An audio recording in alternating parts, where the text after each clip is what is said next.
এখন শুরু করছে আমাদের এখানে ডুব দিয়ে পানির নিচে কে কতক্ষণ থাকতে পারে। আমাদের প্রতিযোগী তিনজন। 1 নম্বরে আছে আরাফাত, 2 নম্বরে মিজান, 3 নম্বরে শাহাদাত। এখনই শুরু হচ্ছে ডুব দিয়ে পানির নিচে কে কতক্ষণ থাকতে পারে। 1 2 3। এই যে আমাদের 3 প্রতিযোগী পানির নিচে চলে গেছে। এই যে আমাদের একজনের মুখা বাইরে হয়ে গেছে।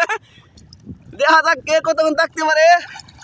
আমাদের দুর্বল প্রতিযোগীর শুরুতে মাথা বাইরে হয়ে গেছে। এই যে আমাদের 3 নম্বর প্রতিযোগী হয়ে গেছে, সে বাইরে হয়ে গেছে। 3 নম্বর, আমরা 3 নম্বর প্রতিযোগী পেয়ে গেছি।